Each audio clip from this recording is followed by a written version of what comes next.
स्वागत है दोस्तों आपका एग्जाम यूट्यूब चैनल में। इस वीडियो में हम जानेंगे जैन धर्म के अंदर एक सिद्धांत होता है अनेकांतवाद का सिद्धांत। ये सिद्धांत क्या कहता है, यही इस वीडियो में हम जानेंगे। अनेकांतवाद का जो जैन सिद्धांत है ये गैर निरपेक्षता का सिद्धांत माना जाता है। पहले हमें ये पता होना चाहिए ये किस चीज के बारे में बात हो रही है।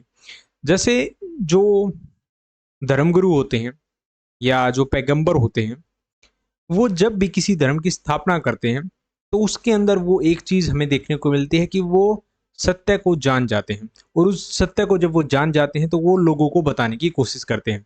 और उसी के बारे में जो धार्मिक किताबें हैं वो लिखी जाती हैं, ठीक है, उस सत्य को बताने के लिए। तो जो अनेकांतवाद का सिद्धांत है जैन धर्म के अंदर, वो इसी सत्य के बारे में बात करता है। इसका मतलब है कि सत्य और वास्तविकता काफी ज्यादा जटिल होते हैं, उसके कई पहलू होते हैं। सिद्धांत कहता है कि सत्य और वास्तविकता को अलग अलग दृष्टिकोण से अलग अलग माना जाता है। कोई भी एक दृष्टिकोण पूर्ण रूप से सत्य नहीं होता है।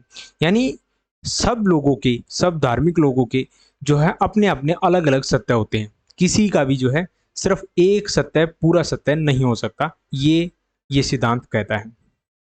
अनेकांतवाद को अनेकतात्व के नाम से भी जाना जाता है, तत्व के नाम से भी जाना जाता है। इसका अर्थ होता है कि वास्तविकता का अनुभव तो किया जा सकता है, लेकिन उसे भाषा के माध्यम से पूरी तरह से व्यक्त नहीं किया जा सकता। संवाद करके केवल मानवीय प्रयास यहाँ पर किए जा सकते हैं, लेकिन वो हर व्यक्ति के अलग अलग होंगे। यानी कि जिस व्यक्ति ने सत्य को जान लिया है, मोक्ष को प्राप्त कर लिया है धरती के ऊपर, ठीक है, तो वो उसके बारे में बताने की कोशिश तो कर सकता है जब उसने महसूस किया उसको, लेकिन वो उसको जो है सही तरीके से नहीं बता सकता। सिर्फ वो जितना समझता है वो अपने हिसाब से उस तरीके से उस सत्य को बताने की कोशिश कर सकता है, लेकिन वो पूर्ण सत्य नहीं होता है।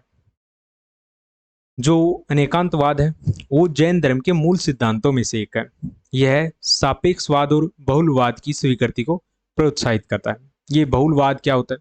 इसका अर्थ होता है कि जब बहुत सारे लोग किसी एक विचार को ही सत्य मान लेते हैं तो वो होता है बहुलवाद। और जो अनेकांतवाद है ये इस चीज को एक्सेप्ट करता है, यानी कि ये चीज सही होती है सत्य को जानने के लिए। इसका मतलब यह है कि हमेशा किसी भी स्थिति में वस्तुनिष्ठ रूप से संपूर्ण सत्य को नहीं जाना जा सकता। यानी कुछ हद तक तो हम सत्य को जान सकते हैं भगवान से संबंधित, लेकिन पूरी तरह से उसको जो है नहीं समझा जा सकता। जो अनेकांतवाद का वर्णन है वो जैन पौराणिक कथाओं के अंदर भी बताया गया है, कहानी बताई गई है इसके बारे में। कहानी से आप समझ जाएंगे क्या मतलब है इसका। एक बार 5 अंधे होते हैं, ठीक है, उन लोगों ने कभी हाथी नहीं देखा था। जब गांव में एक हाथी आता है तो वो पांचों जो है उसको छूते हैं और फिर उसका वर्णन करना स्टार्ट करते हैं। वो इसका वर्णन इस प्रकार करते हैं कि एक पेड़ है और उसके एक मोटी शाखा लगी हुई है।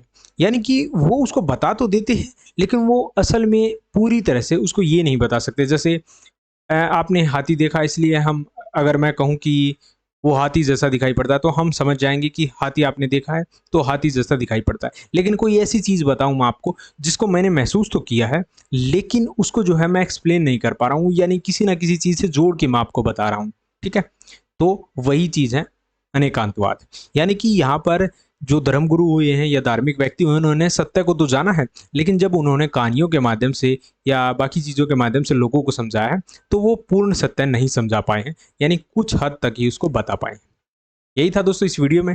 वीडियो से लाइक करें, शेयर करें। ऐसी वीडियोस रोज देखने के लिए चैनल को सब्सक्राइब करें। Thanks for watching.